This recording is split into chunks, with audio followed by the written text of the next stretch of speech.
শুভ রামনবমী বার্তা আসছে 17 তারিখ রোজ বুধবার পবিত্র রামনবমী। এই দিন ভগবান শ্রী রামচন্দ্রের আবির্ভাব তিথি। তো আমরা কিভাবে রামনবমীর ব্রত পালন করব সেই কথাই এখন জানবো। রামনবমীর ব্রতটি পালন করতে হলে আমাদের আগের দিন সংযম থাকতে হবে, অর্থাৎ 16 তারিখ ভগবানের প্রসাদ বা নিরামিষ আহার করতে হবে। পরের দিন দুপুর 12টার পর ভগবানকে অভিষেক করে ভোগ নিবেদন করে প্রসাদ আহার করতে হবে। এখন আমরা জানবো রামনবমী ব্রত পালন না করলে কি হয়, এই ব্রত মাহাত্ম্যে কি বলা হয়েছে। অগস্ত্য সংহিতা গ্রন্থে বলা হয়েছে, যদি কেউ রামনবমী ব্রত পালন না করে তাহলে তার কুম্ভীপাক নরকে গমন করতে হয়।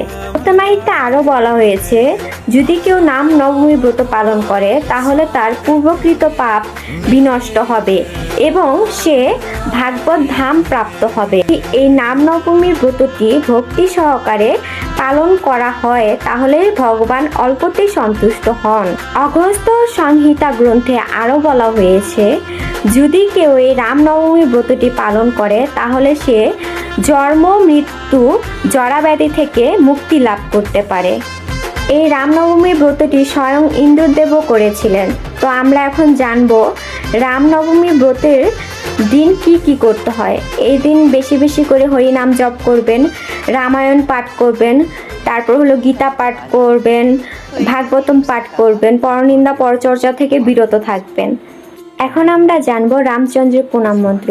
ওং রামায় রামচন্দ্রায় রামভদ্রায় বেদশ্রে রঘুনাথায় সীতায় পতয় নমঃ। তো হরে কৃষ্ণ, সবাইকে শতকোটি প্রণাম নিবেদন করছি। আশা করি 17 তারিখ ব্রতটি পালন করবেন। হরে কৃষ্ণ। ভিডিওটি ভালো লাগলে লাইক কমেন্ট শেয়ার করবেন।